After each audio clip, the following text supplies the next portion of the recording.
Salut à toi, Autopsie d'un trade volume 6. Ça fait déjà près de 2 mois, que toutes les semaines, je te mets un récap d'un trade pris par moi ou par un de mes élèves.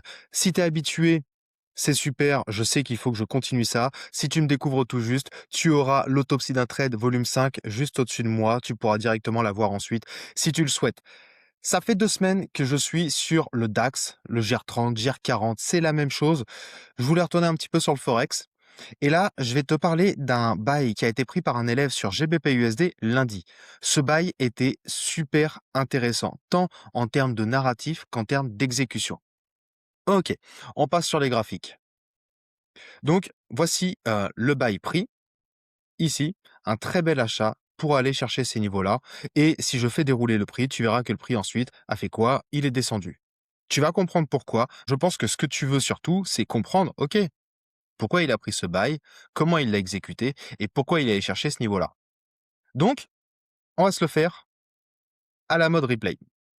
Tac, sélection de la barre. Ici, je vais supprimer ça et on est parti. Comme d'habitude, si tu connais pas ma méthode, tu peux regarder toutes les vidéos de ma chaîne. Tu vas voir, je partage un maximum de valeur. En tout cas, je l'espère. Et si tu connais ma méthode, tu sais comment je fonctionne. J'aime bien identifier les liquidités. Donc là, qu'est-ce qu'on peut voir? Je pense que tout le monde, si tu trades la SMC ou autre, tu vas voir quoi ici? Ici, on a un magnifique BOS. OK? On a un magnifique BOS avec, d'ailleurs, on a eu quoi auparavant? On avait déjà une réaction dans un OB ici, du monde qui achetait. On a un nouvel OB qui crée un BOS et donc des acheteurs qui vont vouloir se positionner. Comme par hasard, dans l'ASIAN, on leur donne raison. On leur dit, OK, c'est bon, les gars, achetez. On voit bien qu'on a de la structure haussière par le biais de ces cassures ici. Là, ça casse. Là, ça casse de nouveau. Du monde qui achète. D'accord? Donc, on a du monde qui achète. Et à côté de ça, on a quoi? On a aussi un price action qui est bearish par le biais de cette cassure de structure, de cette cassure de structure. OK? Avec d'ailleurs un retour dans ces niveaux. Donc, du monde qui vend. On a du monde qui vend. D'ailleurs, si, sans forcer la chose, ici, on a une trendline, le prix monte, est rejeté par ce niveau, puis on repart à la baisse. On peut déterminer qu'il y a potentiellement des stop loss dans ces niveaux, pour l'instant, et des stop loss dans ces niveaux, pour l'instant. Que nous fait le prix ensuite? C'est toujours la même chose. Le prix fait sa vie, il nous offre un point haut. Ici, il casse la structure, OK? Donc tout pardon. Donc tous les vendeurs ici se sont fait sortir. Si on n'a plus de vendeurs et qu'on a du monde qui achète, parce que là du coup on recrée des cassures de structure en interne, du monde veut encore se positionner à l'achat. Où est-ce que le prix devrait aller? Pose-toi la question. Qu'est-ce que tout le monde veut faire si on a un prix qui est bullish et qu'on a liquidé les vendeurs? Eh bien, tout le monde va vouloir acheter. Et là où ça devient intéressant, c'est que on arrive dans notre timing de 9 heures. Là, ça peut être intéressant de prendre éventuellement une vente si on revient dans ce déséquilibre. Pourquoi? Parce que personne ne vend. Les vendeurs se sont fait sécher, les acheteurs sont présents. On a des acheteurs directement en face de nous ici. Il est quelle heure? 9h30. On va patienter un petit peu. Là, ok. D'accord, ce niveau-là est cassé, donc pas réellement d'acheteurs ici. Potentiellement des vendeurs. Je pense qu'en petite unité de temps, on peut y voir et je vais aller gratter un petit peu dessus. Ça, c'est cadeau. Donc, on va avoir une cassure, donc un choche, puisque en interne, là, on est haussier, on passe baissier. Si je me mets sur du M1, qu'est-ce qu'on peut y voir? Est-ce qu'on a quelque chose d'intéressant? Super. On voit qu'on a une sorte de trendline qui se crée. OK. On offre des réactions. OK, OK. Mhm. Là, OK, super. Donc, on est venu dans le déséquilibre. On est venu dans le déséquilibre. On n'a pas eu, spécialement de réaction de vendeur, donc pas spécialement de vendeur. OK. Donc la vente, ouais, elle est plutôt cool. C'est pas forcément dans mes critères, mais la vente est plutôt cool par rapport au fait qu'on ait plus aucun vendeur. On a juste une cassure ici, mais tout le monde achète, plus aucun vendeur. On vient mitigate. Je vais avancer le prix pour qu'on puisse aller vers le niveau qui nous intéresse. OK, donc là, le prix fait sa vie. Je pense que l'exécution la plus optimale, c'était certainement là, 11 heures, ouais, vers le timing de 10h30. OK. Tout ça, les histoires de timing, ça, c'est vraiment, propre à ce que je partage dans l'accompagnement. Après, si tu es curieux, enfin, si tu es curieux et d'ailleurs, si tu veux déjà comprendre comment je trade, hem, tu as accès directement à une formation, gratuite. Ce sera en description sous la vidéo. Donc là, on va laisser filer. OK, super, ça a été relativement rapide. Donc là, tu vois que le prix descend fortement. OK? Donc là, tous ceux qui achetaient ici, out. Ici, on a du monde qui a commencé à rentrer. On a une autre choche ici, donc peut-être que des vendeurs se sont positionnés ici en même temps que nous sur la vente, mais c'est pas un problème. D'ailleurs, la vente, du coup, moi, je l'aurais arrêtée ici. Donc ça fait 7 R. OK, super.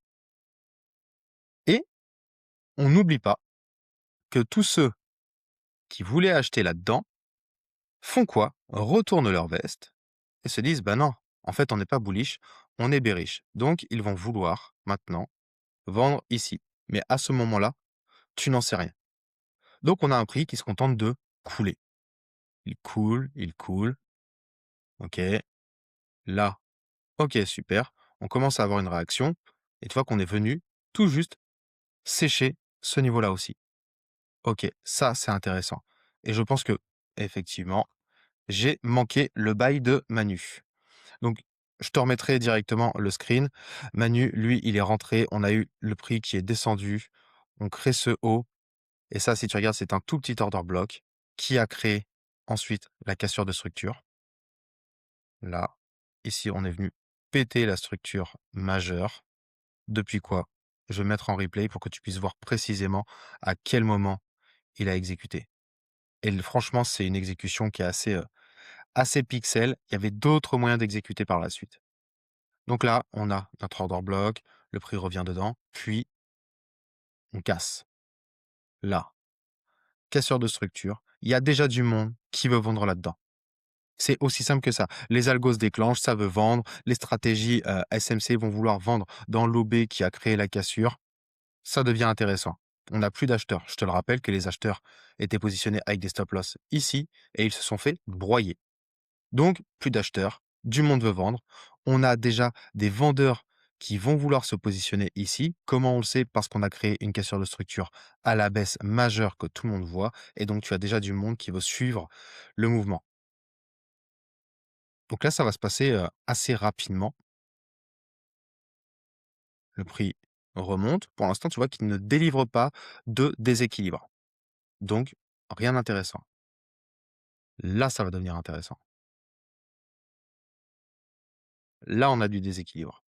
On a du déséquilibre et on a ces niveaux qui sont déjà existants. Donc Manu, je sais où est-ce qu'il l'a exécuté, j'ai la cotation précise, à 53, donc un tout petit peu plus haut, parce qu'il a tiré suite à la réaction dans le déséquilibre. Et regarde parce que ça va se faire très rapidement. Tu vois, on est venu combler le déséquilibre, puis on part. Donc il l'a exécuté au marché. Le stop loss n'est pas stupide au cul de la mèche, le stop loss est sous le lot qui est pertinent. Et si je repasse maintenant en M5, on va reprendre quand même le narratif. Donc lui, ce qu'il visait, c'est ça, puisque ici, on voit qu'on a du monde qui vend. Je vais supprimer cette vente-là et regarde bien ce qui va se passer. Parce que le trade a pris un certain temps. Mais si tu comprends ton narratif, si tu comprends ton histoire, c'est bon. Là, on avance. Ça, tu vois, cette réaction ici, c'est quoi? C'est une réaction. Donc, il y avait une re-entry possible directement. Alors, si je fais ça, voilà, on ne sera pas embêté. Directement dans le déséquilibre ici, au marché. Pourquoi on a cette réaction? Parce que on a cet order block. N'oublie pas, les gens sont passés vendeurs. Donc, on a cet order block dans lequel on offre une réaction qui revient dans le déséquilibre en dessous. Donc, des vendeurs qui se positionnent, on vient combler un peu de FVG, on peut exécuter dessus et on continue. Là, OK, super. Là, du coup, pas de réelle réaction et par contre, le niveau dont je te parlais au début, où je t'ai dit: «Il y a du monde qui va vouloir vendre». Regarde comment ça rejette. À peine en contact, ça rejette. Donc on a des stratégies, je vais te le tracer proprement, tu vas voir à quel point c'est pixel. On a les stratégies breakout qui rentrent à cette cassure-là, avec des stop loss au-dessus. On fait plus de 1 R, les gars se mettent à BE. D'autres types de trading vont s'intéresser à ce niveau, parce qu'on a cassé la structure, on veut suivre le mouvement. On a des breaks and retest, là. Super. Donc du coup, les BO qui étaient à break-even se sont fait sortir, les break and retest rentrent dans la danse, les SMC, puisque c'est un order block qui casse la structure, se positionnent là-dedans, et on n'a pas de cassure de structure à la hausse. Le point haut est ici, le point bas est ici. On n'a pas de réelle cassure de structure à la hausse, donc pas spécialement d'acheteurs. Les gens vendent. On leur offre des réactions et c'est là où ça va mettre un peu de temps. On recasse des structures depuis un autre niveau. On n'a pas eu de réaction d'acheteurs, donc pas de liquidation d'acheteurs. C'est là où du coup se repositionner à l'achat n'est pas forcément pertinent. Non, rien d'intéressant. Ok, ce niveau est saisi.